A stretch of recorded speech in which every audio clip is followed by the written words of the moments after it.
नमस्कार, स्वदेश खबर में आपका स्वागत है। आपके साथ मैं हूं चंदन सिंह। शुरुआत करते हैं इस वक्त की बड़ी खबरों के साथ।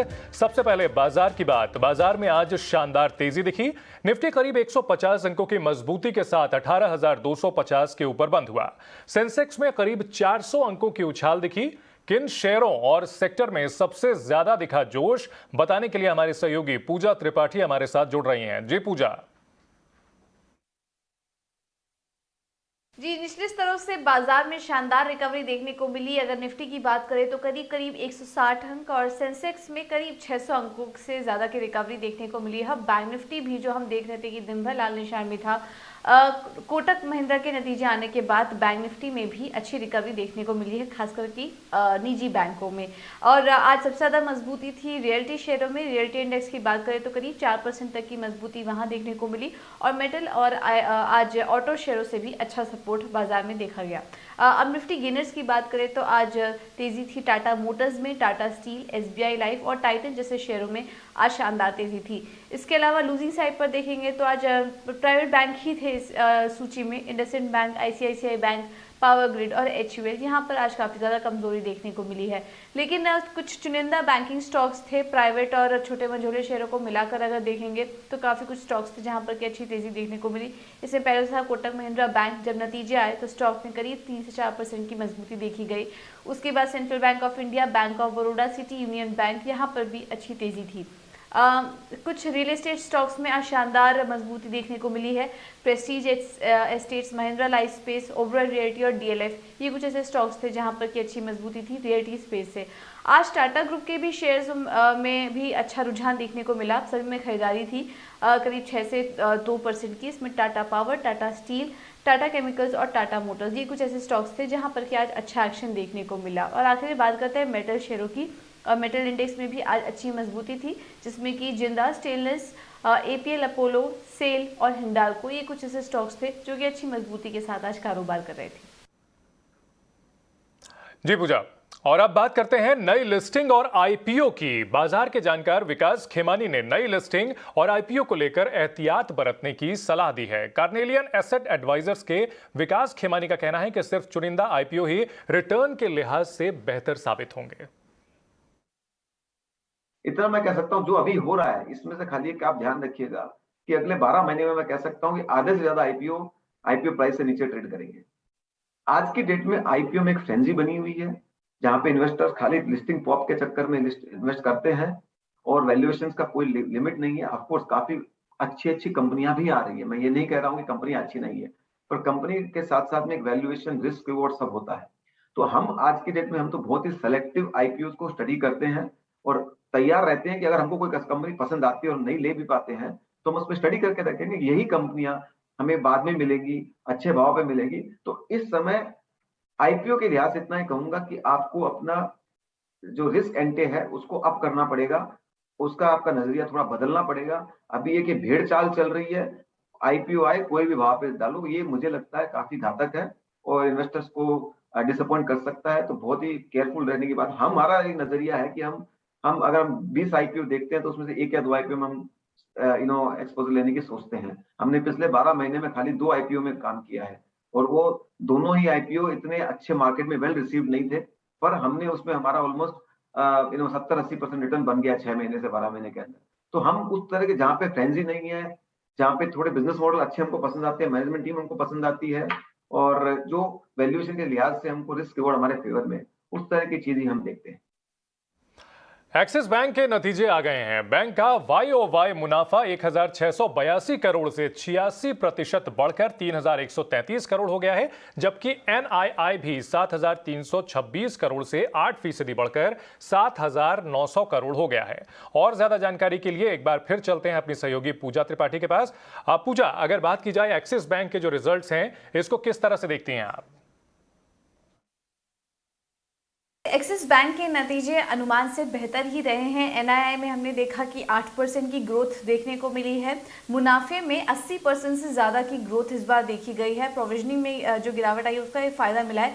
इसके अलावा फ़ी इनकम में भी काफ़ी ज़्यादा अच्छी बढ़त देखने को मिली है, करीब 17% की, तो उसका भी कहीं ना कहीं सहारा इस बार मुनाफे में देखा गया है।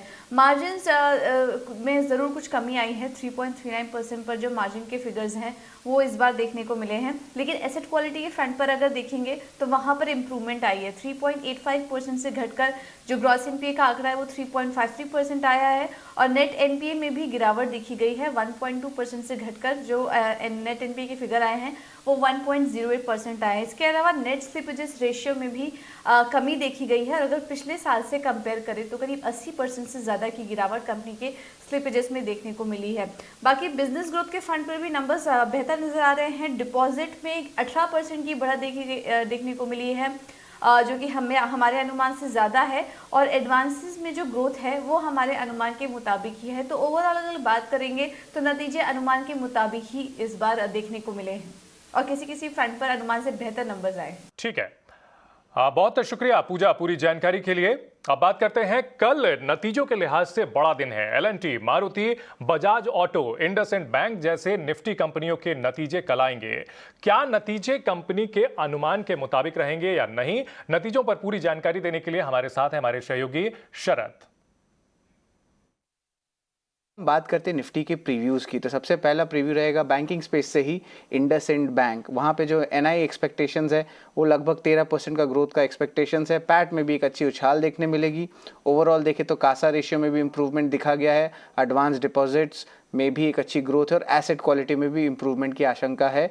उसके अलावा एसबीआई लाइफ भी रहेगा फोकस में। उनकी जो प्रीमियम्स है उसमें एक अच्छी अपटिक देखने मिल सकती है, और लगभग 23% का टॉप लाइन ग्रोथ देखने मिल सकता है। और जो वीएनबी ग्रोथ है वो भी एक स्ट्रेंथ दिखने वाली है। जो एपीई ग्रोथ है वो जो है 2-3 फैक्टर से ग्रो करेंगी। सबसे पहले आपके होंगे यूलिप्स, नॉन पार और प्रोटेक्शन सेगमेंट्स। तो ओवरऑल जो है एक अच्छी अपटिक मोमेंटम जो है आपके बिजनेस में देखने मिल सकती है। मैनेजमेंट की कमेंट्री भी रहेगी फोकस पे एसबीआई लाइफ इंश्योरेंस के लिए, स्पेशली आपके कलेक्शन ट्रेंड्स के लिए और परसिस्टेंसी रेशियो के नंबर्स के लिए। अब फोकस हम लोग शिफ्ट करते हैं ऑटो स्टॉक्स की तरफ और थोड़ी सी कंस्ट्रक्शन स्टॉक्स की तरफ भी। तो सबसे पहले बजाज ऑटो के नतीजे में एक्सपेक्टेशंस रहेगा कि स्टैंड अलोन बेसिस पे जो है रेवेन्यू लगभग 20% का ग्रोथ दिखाएगा, लेकिन मार्जिन पे थोड़ी सी दबाव रहेगी क्योंकि इनपुट कॉस्ट प्राइसेस बढ़ रहे हैं। अगर एक्सपोर्ट्स देखें तो 28% जो है ईयर ऑन ईयर बेसिस पे जो है अच्छी ग्रोथ देखने मिली है, और रियलाइजेशन में भी स्पेशली जो प्रीमियम सेगमेंट है उसमें 7 से लेकर 9% तक का ग्रोथ देखने मिलेगा। सबसे इंपॉर्टेंट बात होगी कंपनी की जो शॉर्टेज जो है चिप शॉर्टेज की, उसकी कमेंट्री पे इंपॉर्टेंस रहेगा, और फेस्टिव सेल्स और उसके डिमांड कैसे वो भी बहुत इंपॉर्टेंट रहेंगे देखने के लिए। अब कंस्ट्रक्शन स्पेस पे बात करते हैं, इंफ्रा स्पेस पे, तो एल&टी रहेगा फोकस में। एल&टी के नतीजे आएंगे, उसमें रेवेन्यू लगभग 14% का ग्रोथ देखने मिलेगा, और पैट में भी वन ऑफ्स लेके जो है एक्सपेक्ट कर सकते हैं लगभग 1780 करोड़ पे आए।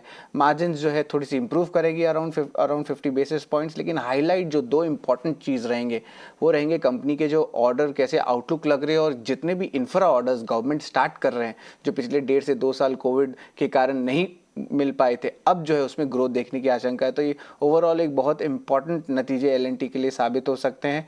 और आखिर में बात करेंगे मारुति सुजुकी की, सबसे बड़े प्लेयर है आपके मार्केट शेयर के हिसाब से, लगभग 40 से 50% के बीच उनका मार्केट शेयर है कार्स में। तो उसमें हम लोग रेवेन्यू एक्सपेक्ट कर सकते हैं, सपाट नतीजे आएंगे लगभग 2%। लेकिन जो सबसे ज़्यादा मार पड़ेगी वो होगी आपकी एबिडा की और पैट की, दोनों में जो है लगभग आपके 45% का गिरावट का अनुमान है। याद रखिए जो मार्जिन्स और एबिडा जो है ये मार खा रहे हैं इसीलिए क्योंकि जो कॉस्ट ऑफ रॉ मटेरियल है उनमें बढ़ोतरी हुई है, और मारुति ने ऑलरेडी 2 प्राइस हाइक्स कर चुके हैं। तो ओवरऑल जो है जो वॉल्यूम्स है और रियलाइजेशन है उनमें जो है अच्छी बढ़त देखने मिलेगी, लेकिन वो सिंगल डिजिट रहेगी, 6 से 7% का ईयर ऑन ईयर बेसिस पे। लेकिन क्या इन्वेंट्री है, क्या डिस्काउंटिंग है और क्या फेस्टिव सेल्स चल रहे हैं, ये बहुत इंपॉर्टेंट कमेंट्री हम लोग एक्सपेक्ट कर सकते हैं मारुति सुजुकी के लिए। हाँ, बहुत शुक्रिया शरद पूरी जानकारी के लिए।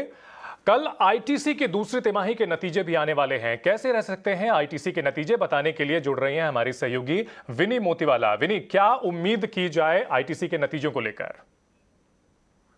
आईटीसी अपने Q2 FY22 के नंबर्स पोस्ट करने वाला है और उसमें हम लोग एक्सपेक्ट करें कि रेवेन्यू ग्रोथ अराउंड 17.3% पे आएगा। मेनली कंपनी ने काफ़ी स्विफ्ट रिकवरी देखी है अपनी सिगरेट वॉल्यूम्स में और ओवरऑल जो डिस्क्रिशनरी बिजनेस है कंपनी का वहाँ पे भी नॉर्मलाइजेशन देखी जा रही है। तो उसकी वजह से ओवरऑल वो दो सेगमेंट्स तो गेन करेंगे, उसकी वजह से काफ़ी अच्छा रेवेन्यू ग्रोथ भी एक्सपेक्ट कर सकते हैं हम लोग। और ओवरऑल सिगरेट वॉल्यूम्स एक्सपेक्ट करें हम लोग ये टाइम 12% के अराउंड।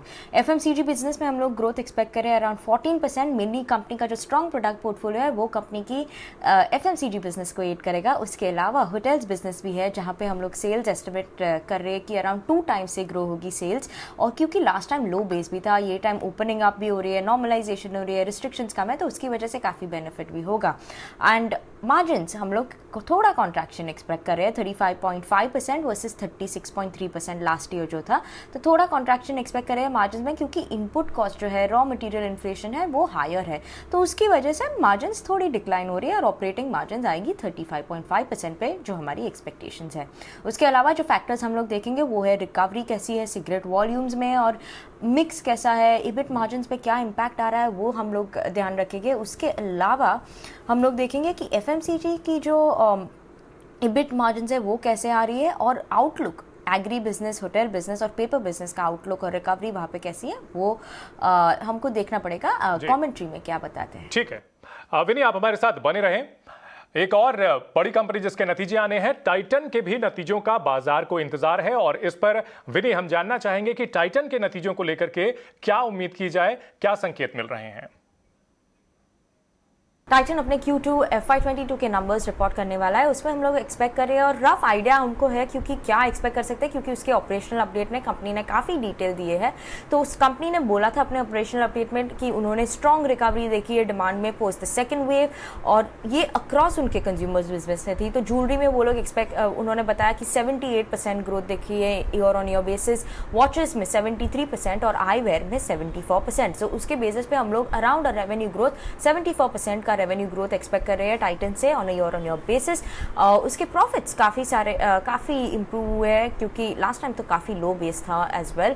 तो ये टाइम प्रॉफिट्स हम लोग एक्सपेक्ट कर रहे हैं ग्रोथ 164% का ग्रोथ प्रॉफिट में एक्सपेक्ट कर रहे हैं ईयर ऑन ईयर बेसिस पे और मार्जिन्स पे भी काफ़ी स्ट्रॉन्ग एक्सपेंशन एक्सपेक्ट कर रहे हैं अराउंड 400 बेसिस पॉइंट और मार्जिन्स एक्सपेक्ट कर रहे हैं EBITDA margins 10.5% versus 6.8% last year में। तो ओवरऑल EBITDA मार्जिन्स को जो सपोर्ट कर रहा है वो है ऑपरेटिंग लेवरेज जो ड्राइव कर रहा है EBITDA मार्जिन्स को।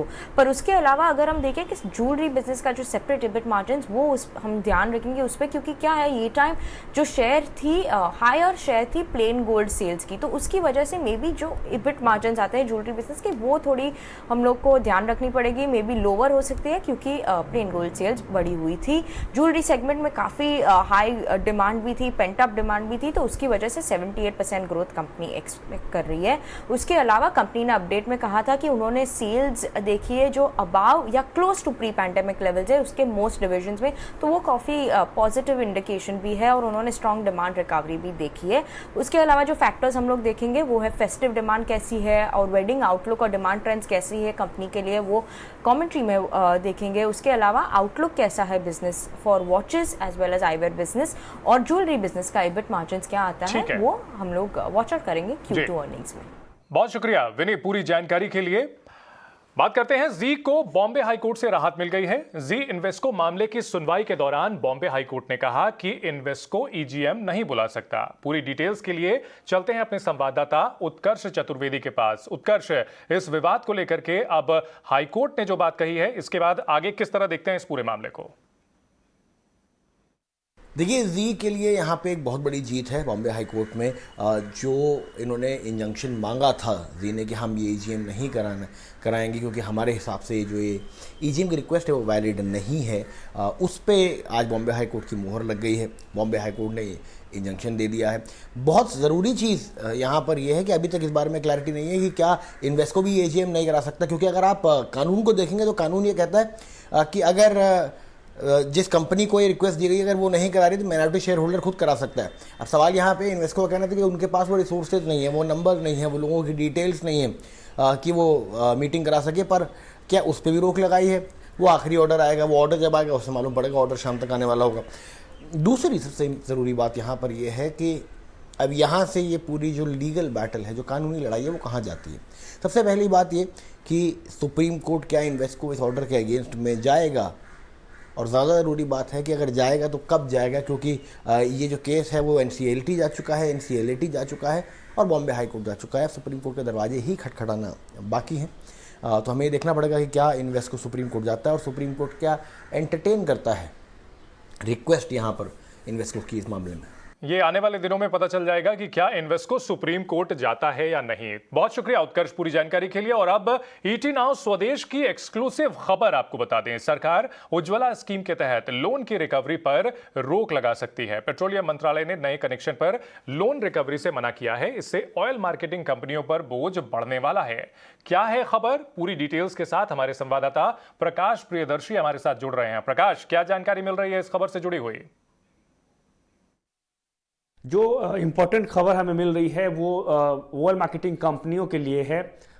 उनके लिए नेगेटिव खबर है एक तरीके से। आप देखिए, उनके ऊपर जो उज्ज्वला स्कीम के तहत जो लोन की रिकवरी करती हैं उसको सरकार रोक सकती है। सूत्रों के हवाले से जो जानकारी हमें मिल रही है, ये करीब करीब 6,000 करोड़ रुपए की रकम होगी। जो तीनों सरकारी तेल मार्केटिंग कंपनियां हैं, उन्होंने जो अभी तक उज्ज्वला कनेक्शंस के तहत LPG कनेक्शन, उज्ज्वला स्कीम के तहत LPG कनेक्शंस दिए हैं कंज्यूमर्स को, उस पर जो लोन की रकम है उसकी अदायगी को सरकार हमेशा के लिए रोक सकती है। इस योजना पर विचार चल रहा है।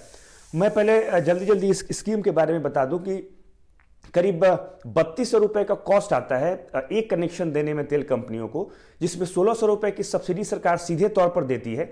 बाकी जो 1600 रुपए की रकम होती है वो ये रकम तेल कंपनियां कंज्यूमर से वसूलती हैं और ये EMI के रूप में वसूलती है।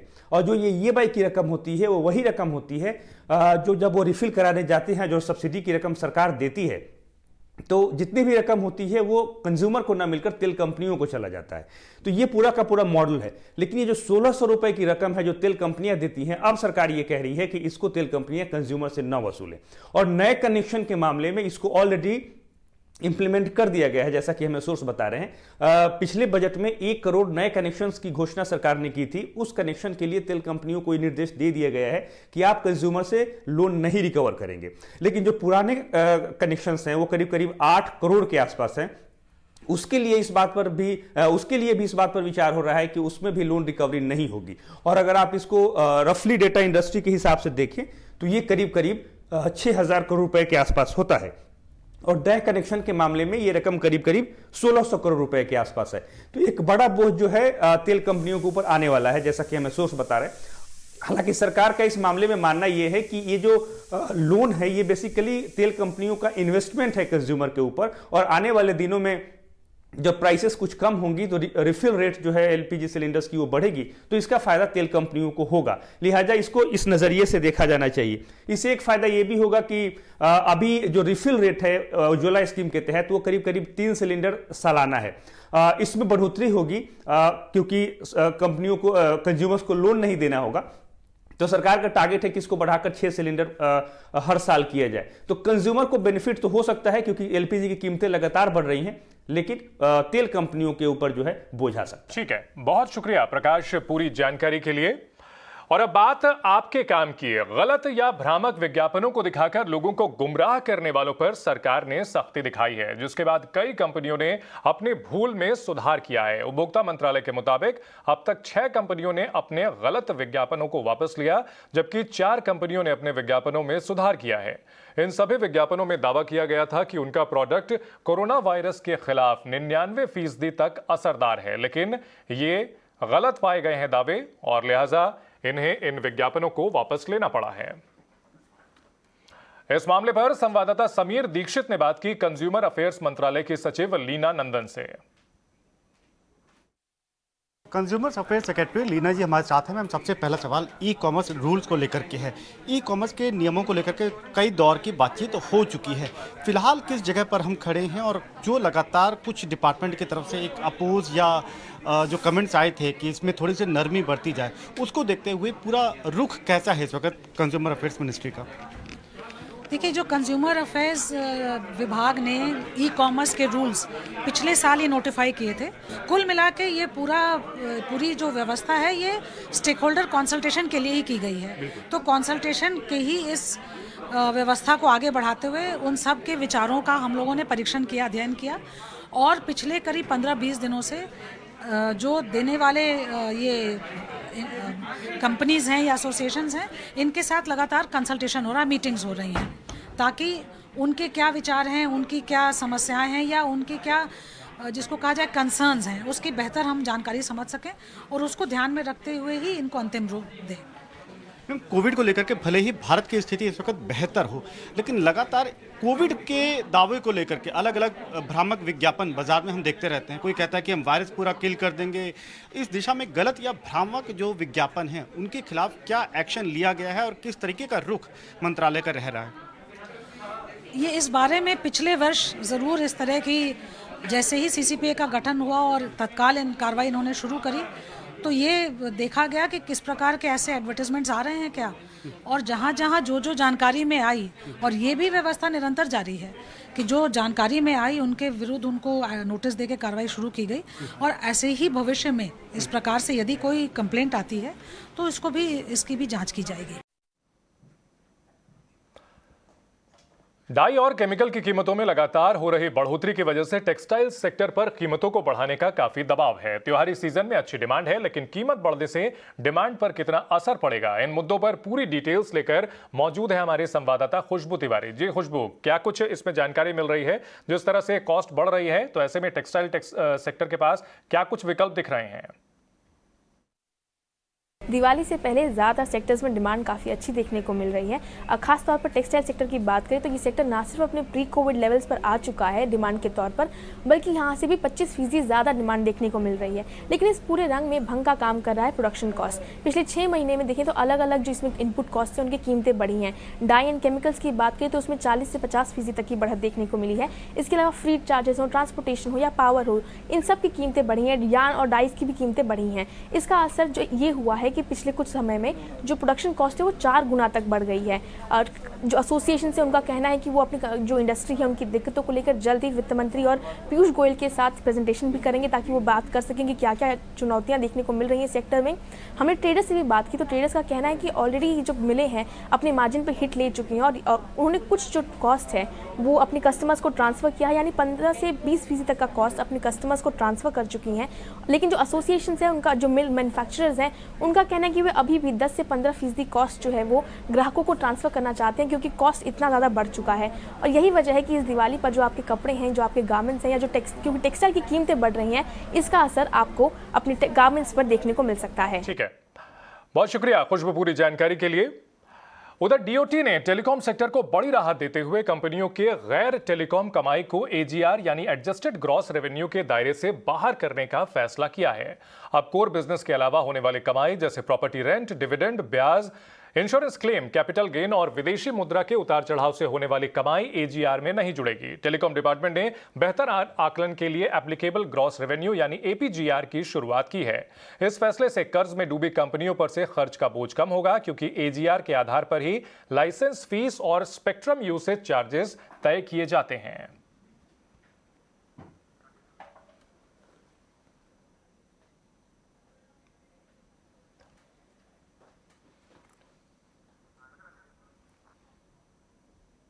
दुनिया के टॉप रईसों में शुमार टेस्ला और स्पेसएक्स के सीईओ एलॉन मस्क की निजी कमाई एक दिन में $36 बिलियन से ज्यादा बढ़ गई। दरअसल कार रेंटल कंपनी हर्ट्ज से मिले 1 लाख कारों के ऑर्डर के बाद टेस्ला के शेयर में कल 12% से ज्यादा का उछाल देखने को मिला। इस ऑर्डर के बाद एलॉन मस्क के वेल्थ में एक दिन में ही $36 बिलियन का उछाल देखने को मिला। एक दिन में किसी बिजनेसमैन की संपत्ति में यह सबसे बड़ा उछाल है। एलॉन मस्क की नेटवर्थ अब $289 अरब पर पहुंच गई है।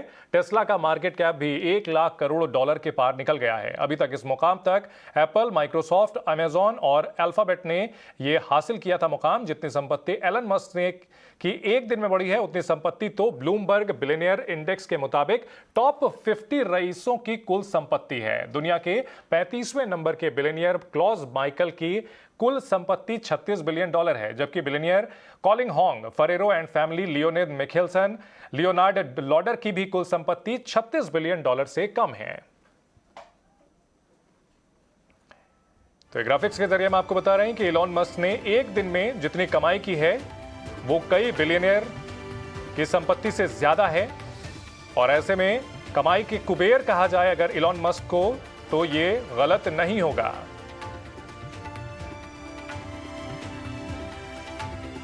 कमाई के कुबेर बने हैं इलॉन मस्क। एक दिन में उन्होंने 36 बिलियन से ज्यादा की कमाई की है, $36 बिलियन से ज्यादा की कमाई की है। और ब्लूमबर्ग के लिस्ट में जो अरबपति हैं उनकी संपत्ति भी उतनी नहीं है जितनी कि इलॉन मस्क ने एक दिन में कमा ली है। और अब बात करते हैं अगली खबर की। केंद्र सरकार मार्च 2022 तक 13 एयरपोर्ट के निजीकरण की प्रक्रिया पूरी करना चाहती है। फिलहाल इनका संचालन एयरपोर्ट अथॉरिटी ऑफ इंडिया कर रही है और इन्हें पीपीपी मॉडल के तहत लाने का लक्ष्य है। निजी प्लेयर्स को 50 साल के लिए एयरपोर्ट चलाने का जिम्मा दिया जाएगा, जिसके लिए ग्रेटर नोएडा के जेवर एयरपोर्ट में लागू प्रति पैसेंजर रेवेन्यू मॉडल को अपनाया जाएगा। एयरपोर्ट्स अथॉरिटी के मुताबिक 7 छोटे एयरपोर्ट को 6 बड़े एयरपोर्ट के साथ क्लब किया जाएगा। सरकार ने नेशनल मोनेटाइजेशन प्लान के तहत अगले 4 साल में 25 एयरपोर्ट निजी प्लेयर्स को सौंपने की योजना बनाई है। इस योजना के तहत होने वाली कमाई से एयरपोर्ट अथॉरिटी ऑफ इंडिया नए एयरपोर्ट बनाने पर फोकस करेगी। यूपी के कानपुर में लोग जल्द ही मेट्रो में सफर करते नजर आएंगे। यूपीएमआरसी ने इसका ट्रैक ट्रायल कर लिया है और माना जा रहा है कि फरवरी 2022 तक आईआईटी से मोती झील के बीच मेट्रो सर्विस शुरू हो जाएगी। यूपीएमआरसी के मुताबिक अंतर्राष्ट्रीय मानकों को ध्यान में रखते हुए सफल ट्रायल किया गया है और कुछ महीनों में मेट्रो आम लोगों के लिए खुल जाएगी। कानपुर में 13,721 करोड़ रुपए की लागत से मेट्रो परियोजना शुरू की गई है। पीएम मोदी और सीएम योगी ने 8 मार्च 2019 को इसका शिलान्यास किया था।